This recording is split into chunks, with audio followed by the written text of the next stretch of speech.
We're going to cross virtually now from East London to Wales in a way we can only dream of being allowed to do in person. So our second speaker, Alka, led a Health Foundation funded project introducing telehealth in CAMHS at Nye Bevan Health Board, and is now leading a breathtakingly ambitious rollout of video consultations across sectors in Wales. Alka, please go ahead.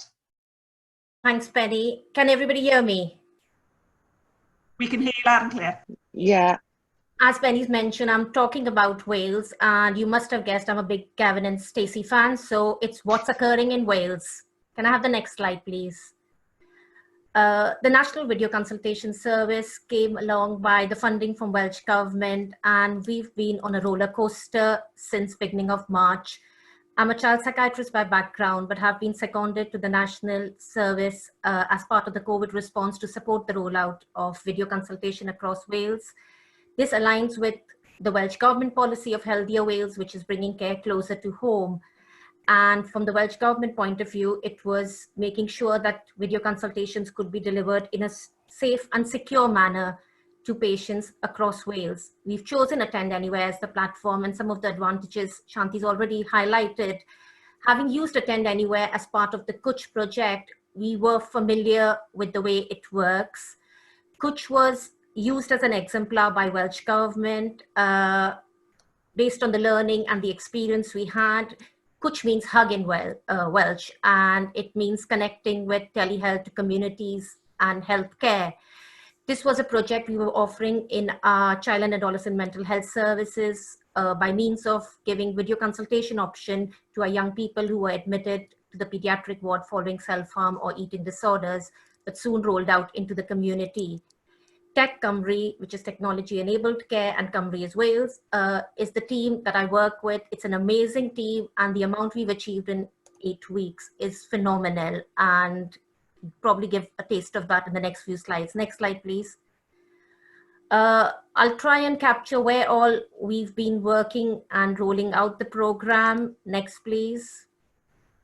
So when the announcement was made by Welsh Government, beginning of March, 9th of March to be precise, the initial focus was on primary care, making sure that care was available from GPs to patients who are self-isolating, but also providing an opportunities to GPs to work from home remotely in view of COVID. And in a period of 9 weeks, we've covered 90% of the GP surgeries in Wales. We've had more than 3,000 consultations, and it's been in the out of hours services and 111 service. I have put some quotes there from the feedback that we are capturing, but just to be mindful, Wales is quite geographically diverse, and often it means that patients being seen via this saves a lot of time and travel, even if it means going to see their GP, which can be a couple of miles or even longer away. Next slide, please. Easter weekend, 5 weeks ago, the minister announced that it seemed to be working well in primary care. Can we now go on and roll it out across secondary care and community? Unlike England, we've got health boards. So we've got 7 health boards and the Welindra Cancer Trust and the Ambulance Trust. So we started with a prioritization model because we had to start somewhere. So we targeted the COVID wards, palliative care, hospices, looking after people who were isolated, immunocompromised, vulnerable, but soon rolled out to frailty, hematology, mental health camps. And these are priorities that each local teams decides and moves ahead with. In terms of community care, working with our colleagues in therapy, it's been rolled out in podiatry, speech and language, physio, and occupational therapy. But it just seems every day there's a new service being added to it as we go along. Next, please. Just to give a taste of the evaluation, because again, with regards to Kuch, we spent a lot of time framing the evaluation, working with our coach, Anna, who's been fantastic from Health Foundation QI, and we did a lot of baseline measurements and then obviously gathered data as we went along from patients, families, and public. But with this project, the speed at which we started and the timing, we have made sure that evaluation is very much embedded in the process. And we've got quite a robust framework where we're capturing a lot of data in terms of effectiveness, satisfaction, and time travel, carbon footprint, saving the face-to-face interaction as a means of using video consultation. but also the socio-demographics. So just to capture some of that in this, and as we're moving into secondary care, we're making sure that the surveys we are using are present at both clinician and patient end. We've also started some follow-up interviews, and we're hoping that once the dust settles down, we'll do more of that with stakeholders, patients, clinicians. Next, please.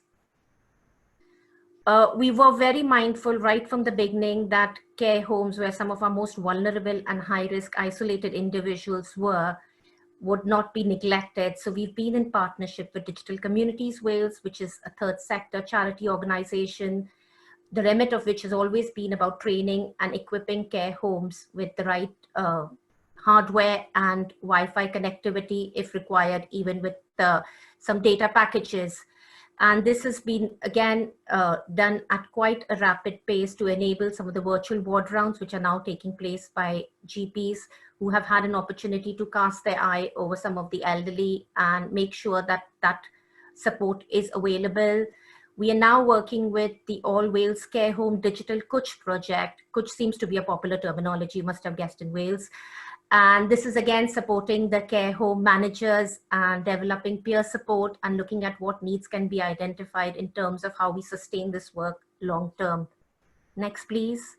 Some of the other settings where the program has been rolled out is we've gone live in a couple of our prisons in Wales. And again, it's being mindful of some of the information governance and the cybersecurity risk that need to be explored further on. Something we started pre-COVID, and as a child psychiatrist, I'm very passionate about, is the post-vention clinics we held in schools. And this was around Christmas time. We had a couple of unfortunate incidents. There were suicides in 2 of our local schools. This meant that the referral rate to CAMS increased drastically, and with the limited workforce, like many other CAMS services in the country, we weren't able to cope with the demand, and often the threshold for referrals tends to go down. As a result of this, we started offering clinics to young people in the school setting, which meant that we saw them with their family and school staff in a natural environment, which was quite comfortable and less anxiety provoking for the young person, but also skilled up the school staff. And it's a shame with COVID, obviously that work had to come to a halt because schools are shut down, but we're hoping that we could continue with some of that. We've gone live with the Welsh Ambulance Service and are now scoping out the work we can do with the police around mental health assessments and working with the liaison teams in looking at what support can be provided out of hours.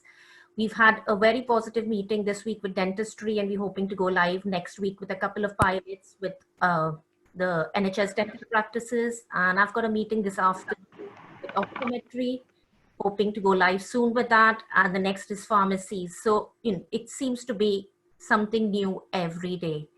Next, please. Groups is something we have been running pre-COVID, and I'm glad Shanti mentioned that because we went through a couple of platforms, and starting with Link, Skype for Business, and it really didn't work in terms of groups, but we did explore Attend Anywhere pre-COVID, but mind you, this was linking a professional with a pre-existing group. So it seemed to work well, although we've soon realized that in COVID situation, with the demand we're having for groups, Attend Anywhere may have limitations, and we're working on an SPA looking at what platform would be ideal to do some of this work. We've had speech and language running groups, dietitians, occupational therapists, colleagues from education. And what's been really important with the groups is having some of the parent champions working along with us and sharing their experience, which meant that often we were facilitating the group more than running the group and sharing those resources. We have created some YouTube videos based on the expertise and all the knowledge that the parents and carers have shared, and that's been quite well received. Next, please. In terms of Kuch, we've, based on the experience and the lessons we've learned, along with our Kuch team, we've developed a toolkit that has been endorsed by the Royal College of Psychiatrists, and that gives specific guidance around using telepsychiatry, more in terms of issues around safeguarding, consent, confidentiality, and risk. Next, please. I'll leave you with this, which was a program that was telecast on BBC Wales, looking at the use of video consultation in our intensive care unit. And for me, this really brought it home as to something we had never imagined we would be using video consultation for, and the way it had been used for connecting some of our patients with their relatives who obviously weren't able to see them in view of COVID. Next, please. Charlotte, can I have the video, please? It's very, very challenging for us. It's not normal circumstances. It's really, really difficult. However, there is a light and a bit of positivity in there. We've had a lot of iPads donated to us, and this helps them. So our patient who is extubated, hopefully in the morning we can ring his wife and they can have a little video chat. Robert! Rob! Robert!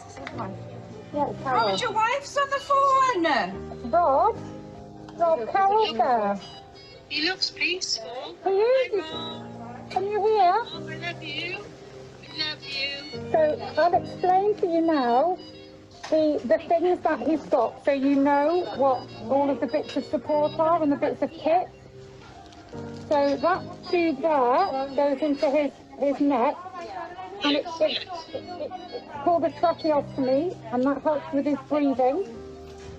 Okay, so this is all very normal, and believe it or not, it's very normal for people to be sleepy like this as well. Oh, bless him. He's doing well. He's doing well. We've made lots of progress. I was in the situation for the first time the other day where I phoned a family and said, unfortunately, your loved one is going to die. And I thought to myself at the time, what on earth can I do to make this vaguely human? So I spoke to the daughter of this person and I said, I don't know whether this is going to sound like the most barbaric thing ever or whether it's something you would entertain, but we can possibly video call the end of life. And she actually said, oh God, that would be great. At least I would feel like I could be there in some way.